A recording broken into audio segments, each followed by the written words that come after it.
Toto nie je Miami Beach, ktoré poznáš z pohľadníc. A presne preto som tu. 90% fotiek a videí, ktoré vidíte online, je inscenovaných. Je tu 30 km pobrežia, ale ja chcem zistiť, že či za tými palmami a filtrami vôbec existuje nejaké normálne miesto. Mám teda jednu otázku. Je mesto Miami Beach naozaj také dokonalé, ako vyzerá na Instagrame?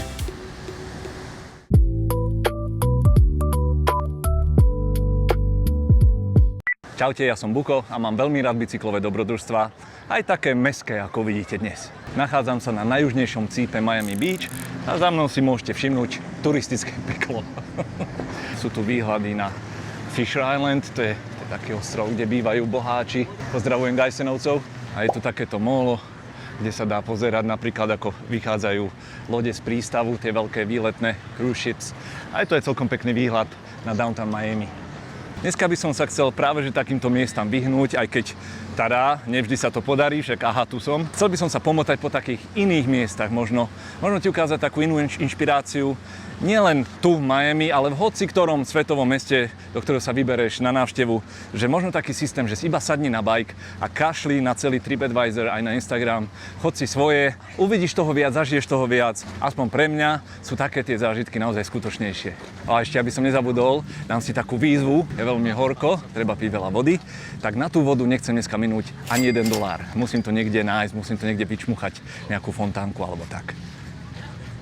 No a keď už sme tu, tak poďme si pozrieť ten Ocean Drive, to je pekná vec.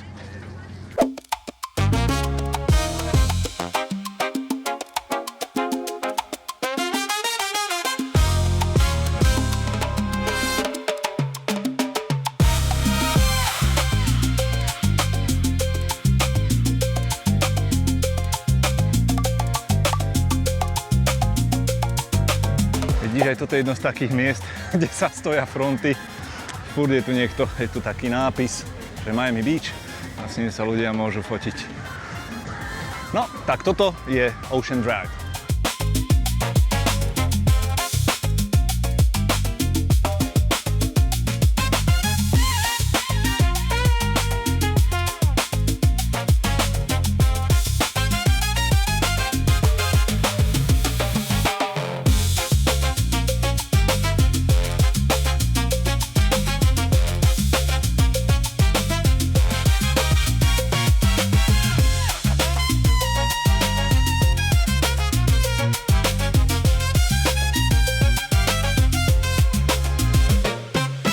No, ale to bolo to pozlátko vlastne. A keď sa pozrieme za roh, tak tam nájdeme realitu. To sú tzv. Tie back alleys. Američania majú vždycky zozadu ten zadný vstup, kadeľ vyhadzujú smetí a chodia do práce zamestnanci a podobne. A je to teda pekná stoka. Poď si to pozrieť. Tak na porovnanie, vieš. Tadá! Servisné uličky? Ako sa to dá dobre preložiť? Vyzerá to tu ako kde v Ázii, že? Kľudne by som mohol byť, čo ja viem, v Japonsku. Konečne začalo pršať. Schovám sa tuto pod striežkou, kým to najhoršie prejde. Ale to je celkom pekná vecička, La Sandwicherie. To je taká typická vec pre Južnú Floridu. Kubánske sendviče, ale ja mám v pláne ísť na jedlo niekde inde. Tak počkám, kým to trošku utichne.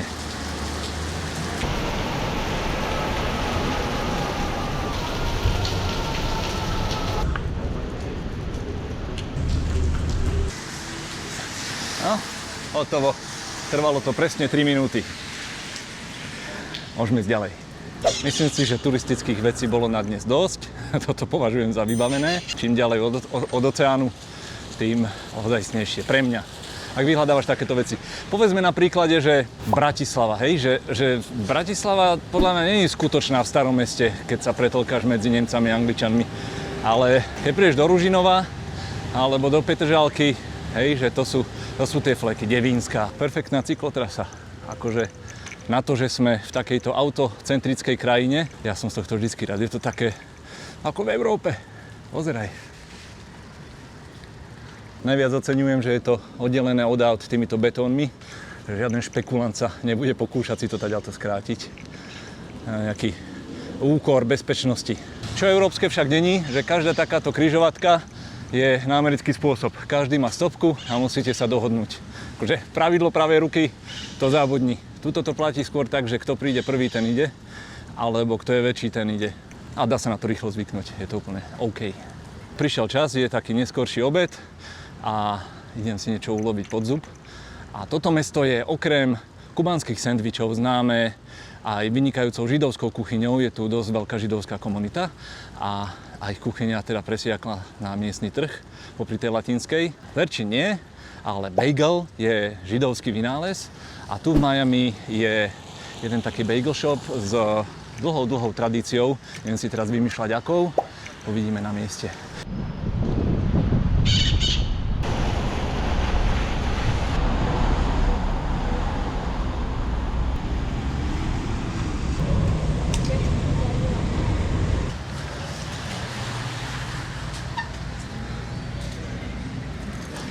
Hey, how you doing? May I have one Asiago bagel? How many? One, and I'll take the spread as well. Thank you. 813. Thank you so much. Have a good one.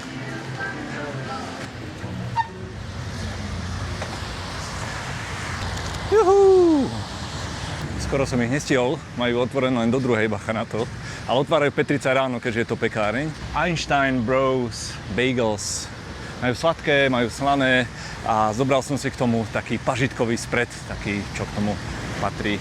Idem si to vychutnať do nejakého parku, jeden je tuto poblíž. Nebude to asi najlacnejšia adresa bývať v týchto domčekoch blízko centra Miami Beach, ale je to naozaj taký pokoj, úplne iný svet ako tá party na pláži. Ako to je? Potrebujem si to raz a navždy vyjasniť, možno na to prídeme spoločne v komentároch. Povie sa to, že si v Miami, alebo ako niektorí ľudia hovoria, že si na Miami. Ja si myslím, že v Miami. Akože si v Bratislave. Nie na Bratislave. Si v meste. A to mesto sa volá tak, si v ňom. Ale potom zase hovoríme, že si na Malorke, ale tomu chápem, že to si na ostrove, že to by akože mohlo sedieť. Tak ako to hovoríte vy? Ako by ste to povedali vy? Som zvedavý. Ja hovorím, že som v Miami. Som v Miami Beach.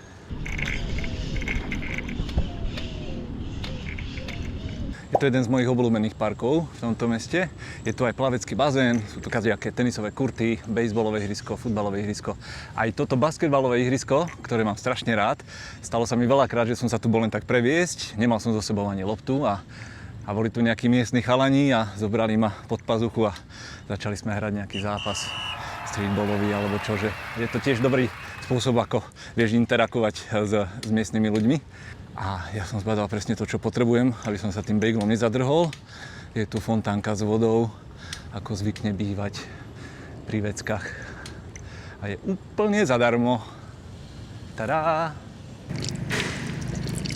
Doplním aj do flašky a bude nejakú hoďku pokoje. Myslím, že toto je dobré miesto aj s tienikom na obedík. Trošku mokré, ale nevadí, však mám plavky. Super bejsbolový výhľadík. Vy máte radi bejsbol? Veľa ľudí od nás nepozná ani pravidlá tohto športu a podľa mňa je to veľmi nádherná taktická hra.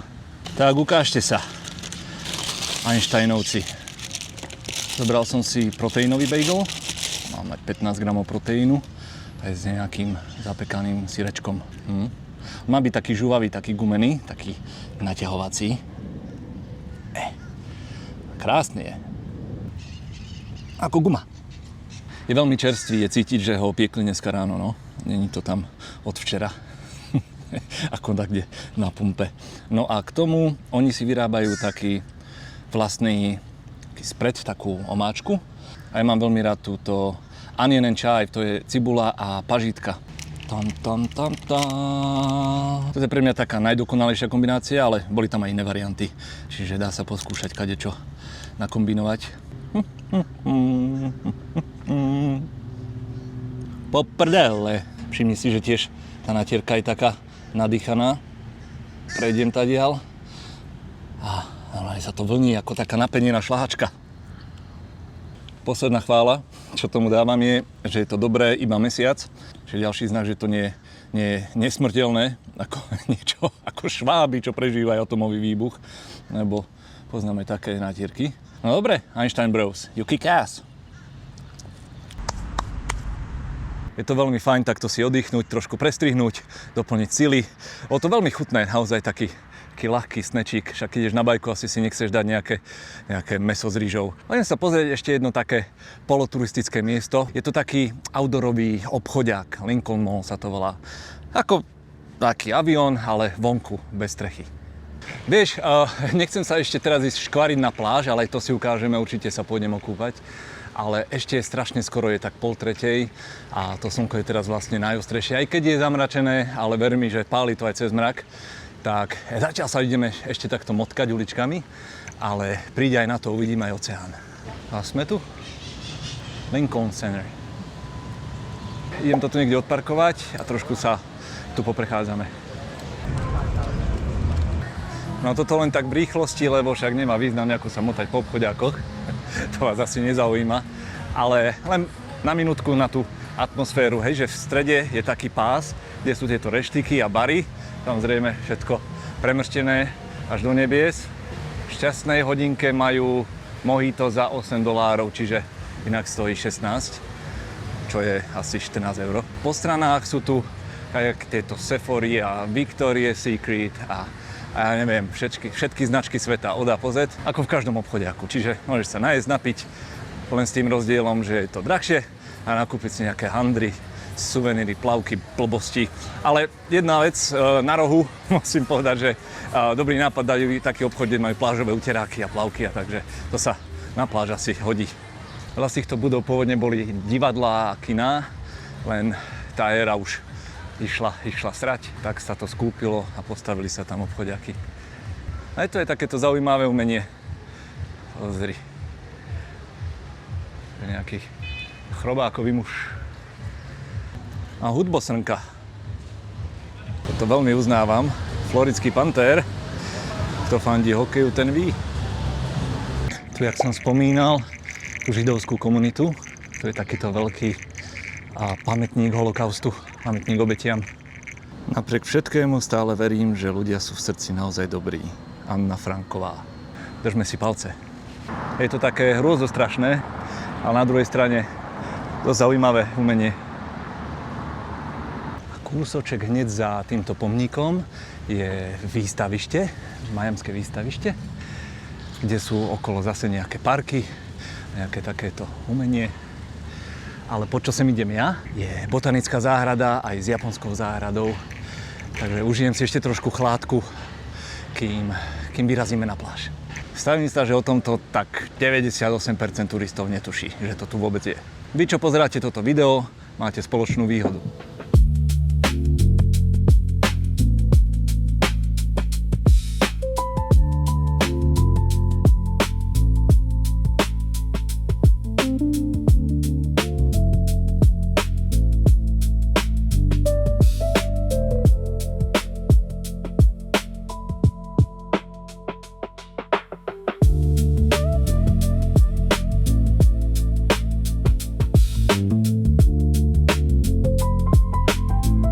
Úplne cítim ako v Jurskom parku.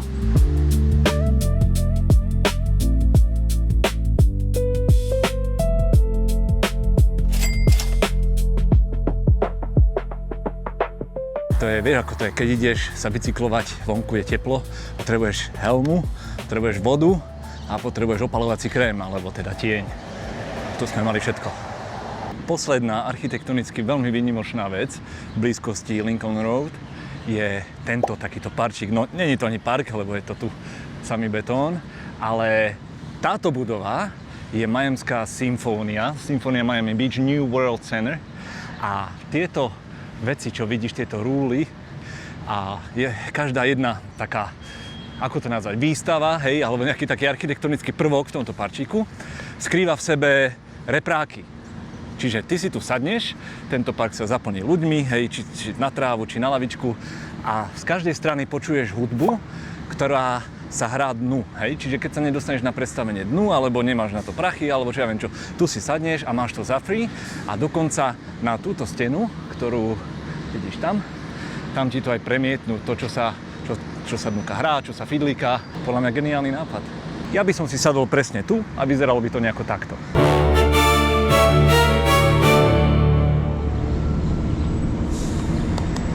OK, dosť bolo kultúry, poďme sa schladiť do vody. Vamos a la playa!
Zastavil som sa na chvíľočku na skok v potravinách a zoberiem si nejaké snacky na tú pláž, nech tam nie sme o hlade a o smede.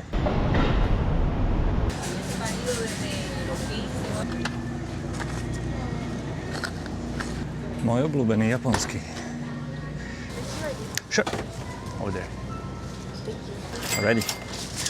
Have a good day, bye. Vždy je to také vtipné ukazovať to slovenské ID, občiansky. Ale je to dobrý taký štartovač konverzácií. Všetci si myslia, že som zo Slovenska. A podľa môjho prízvuku, že som Grék. Tak sa to tak mixuje. Ešte asi 500 metrov a uvidíte moje najobľúbenejšie miesto na svete. Môj plážový flek.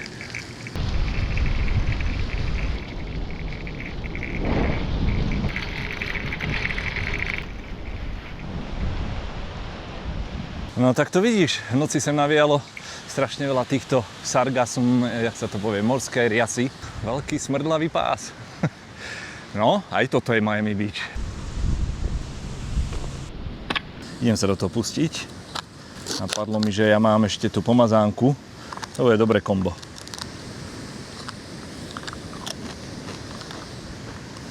Muy bueno. S tým pívkom opatrne, stále sme v Amerike, tak to si ho musíš zakryť, aby nikto nevedel, že je to pívko. Nakoniec Japonec. Ozaj, keď si klikneš na moje Hero, tak tam nájdeš stále sa rozrastajúci taký zoznam európskych miest, ku ktorým som napísal sprievodcu. Choď sa tam pozrieť, inšpiruj sa a podporíš tak tento kanál. Ja ti za to ďakujem. No, mama. Ideálna studenosť. Vidíš, toto sú tie korytnačie hniezda. Oni sa tu potom vyliahnú a tie, ktorým sa to podarí dostať sa až do vody, tak tie prežijú. Sú pozdĺž celej tejto pláže. No tak vidíš, aj takto nejako sa dá stráviť deň v Miami Beach. Ideme už do tej vody, ale ešte ti chcem ponúknuť pozrieť si toto video ako ďalšie, kde som vracal požičané tomuto mestu, napríklad vo forme krmenia bezdomovcov a tak podobne. Mrkni na to. A pesnička k jazdeniu na záver je Queen of California od Johna Mayera.